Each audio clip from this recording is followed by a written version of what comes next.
तो राज्यसभा में कांग्रेस सदस्य के सीट पर नोट मिलने को लेकर उठे विवाद में कांग्रेस के राज्यसभा सांसद अखिलेश प्रसाद सिंह से हमारे संवाददाता राजीव रंजन ने बातचीत की। सुनिए आप भी। हमारे साथ है कांग्रेस से राज्यसभा सांसद है अखिलेश प्रसाद सिंह। राज्यसभा में जो कांग्रेस सदस्य उनकी सीट से नोट मिले जिससे लेकर सदन में हंगामा हुआ। ये क्या इशू हो सकता है? इसको लेके अगर हाउस स्टॉल करने की कोशिश की जा रही है क्योंकि ट्रेजरी बेंच पे थी, तो ये तो निहायत ही गलत है। मतलब आप डिबेट नहीं चाहते हैं, आप क्वेश्चन आवर नहीं चलने देना चाहते हैं, जीरो आवर नहीं चलने देना चाहते हैं, ये तो कोई इशू है नहीं। नोट अगर किसी का गिरा तो आप उस पर जो जांच करना है करिए। लेकिन वो ये भी कह रहे हैं कि नोट को लेके कोई मानने को तैयार नहीं, किसका नोट है क्या एक्सेप्ट करने को नहीं तैयार है। विवाद का विषय ये है नहीं, विवाद का जो भी विषय हो, जब वहाँ से लोग चले गए, कोई क्लेम नहीं कर रहा है तो राज्यसभा सेक्रेटेरिएट पैसा रखे। ये राज्यसभा का डिबेट का इशू तो नहीं हो सकता है ना। लेकिन वो यह भी कह रहे हैं कि जिस तरह से कांग्रेस जो है जिस तरह की बात करी, कांग्रेस अध्यक्ष ने कहा कि चिल्लर विवाद करिए, ये कांग्रेस का इतिहास रहा है, इस तरह की बातें वो कह रहे हैं, पैसा लेके ये करना वो करना सभी। इसमें किसका पैसा कौन ले लिया,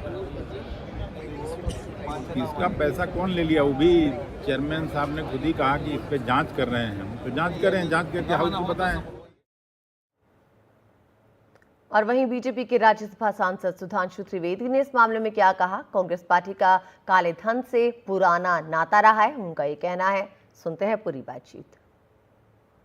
कितने समय के बाद में आपका कर्म आरोग्य मिले हैं? बातचीत करने के लिए हमारे साथ है बीजेपी से सांसद है सुधांशु त्रिवेदी। क्या कहना चाहिए? देखिए, आज जैसे ही कार्रवाई शुरू हुई तो सभापति महोदय ने एक गंभीर परंतु एक आश्चर्यजनक विषय सदन के संज्ञान में रखा कि कल सदन की कार्रवाई समाप्त होने के बाद जो एक रूटीन सिक्योरिटी चेक होता है सबटाज के लिए, उसमें सुरक्षा कर्मियों को कांग्रेस साइड की एक बेंच के ऊपर, एक सीट के ऊपर कुछ नोट प्राप्त हुए। अपेक्षा थी कि जिसके नोट खो गए होंगे वो आकर क्लेम करेगा, मगर जब मॉर्निंग तक कोई क्लेम करने नहीं आया तो सदन में यह विषय संज्ञान में रखा गया। अब कांग्रेस पार्टी का काले धन से बहुत पुराना नाता रहा है, तो हो सकता है उनको इस बात से कोई ध्यान ही न रहा हो कि कितना आया कितना किधर से चला गया। इस कदर इनकमिंग थी कि आउट गोइंग इधर उधर हो गई तो भी कुछ पता न लग रहा हो। तो हमें लगता है कि जो लोग अपने पैसे का कोई ना हिसाब मांगने आए न किताब बताने आए, वो सवाल और जवाब जब सरकार से बड़े आपत्तिजनक और अपमानजनक लहजे में करते हैं तो मुझे लगता है उनको इससे तो क्या पैसे लाना यहाँ गलत है? पैसे लेकर नोट लेकर आप नहीं लेकर आ सकते हैं? ऐसी तो कोई रोक नहीं है। तो भारत सरकार का रूल है, पूरे देश में कोई व्यक्ति लेकर चल सकता है। गलत कुछ नहीं है। जांच का विषय ये है कि कौन लाया, किससे छूट गया।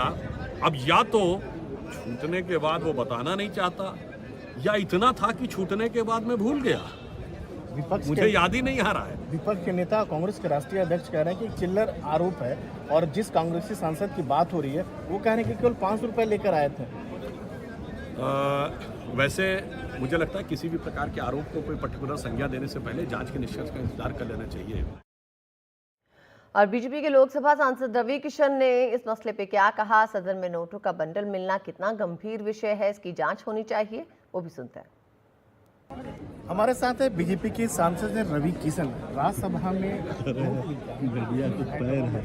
अरे नोट मिलता है तो मतलब गड्डी मिल रही है भाई, कैश मिल रहा है।